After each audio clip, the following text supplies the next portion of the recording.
Trump సంచలనాత్మక ప్రకటన చేసిన నిమిషాల వ్యవధిలోనే ఇరాన్ స్పందించింది.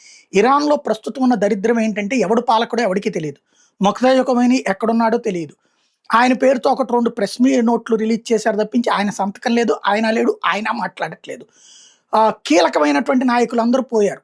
కాకపోతే అధికార ప్రతినిధులు ఎవరో వచ్చి మాట్లాడుతున్నారు. వాళ్ళని ఎవరు నడిపిస్తున్నారో తెలీదు. అధ్యక్షుడు బతికే ఉన్నాడు. అధ్యక్షుడు స్టేట్మెంట్ ఇయ్యడు.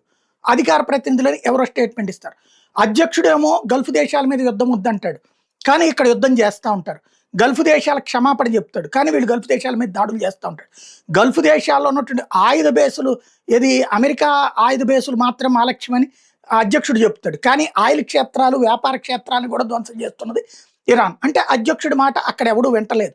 సైనిక అధికారుల మాట కూడా వింటున్నారో లేదో తెలియదు. ఎందుకంటే ఐఆర్జీసీ కమాండర్ కూడా అట్లాంటి స్టేట్మెంట్ ఇచ్చాడు.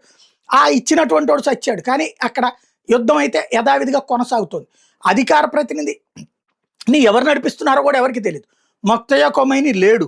ఆయన బతికున్నట్టు ఎలాంటి ఆధారం లేదు.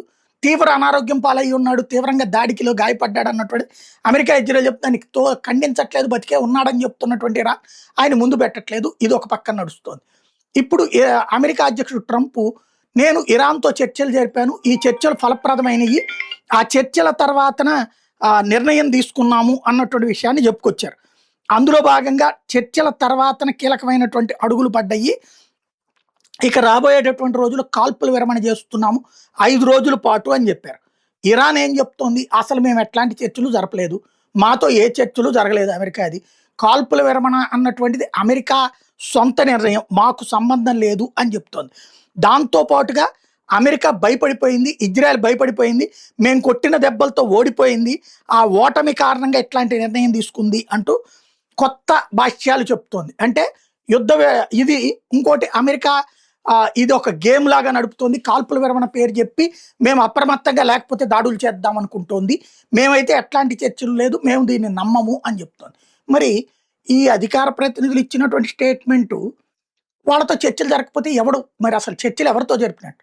వాస్తవంగా మొదటి రోజు నుంచి ఇరాన్కి సంబంధించినటువంటి కొంతమంది ఒక బృందం వాళ్ళు మొక్తదా ఖొమైనీకి వ్యతిరేకంగా ఉన్నారు. మొక్తదా ఖొమైనీని వారసుడిగా ఎన్నుకోవడాన్ని అంగీకరించలేదు ఒక వన్ ఆఫ్ ద చీఫ్ అతను.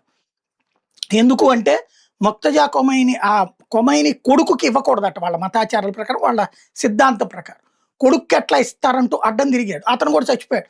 బట్ అతను మనుషులు ఉన్నారు. వాళ్ళైతే అమెరికాతో చర్చల వైపుకే ముందుకెళ్తున్నారు.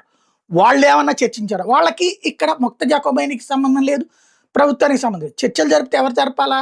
పెజెష్కియాను అమెరికా అధ్యక్షుడు జరపాలి, లేదా వీళ్ళ విదేశాంగ శాఖ వాళ్ళ విదేశాంగ శాఖ జరపాలి. అట్లాంటి చర్చలు జరుగుతున్నట్టు అమెరికా ఇంతవరకు ఎవరికి చెప్పలేదు.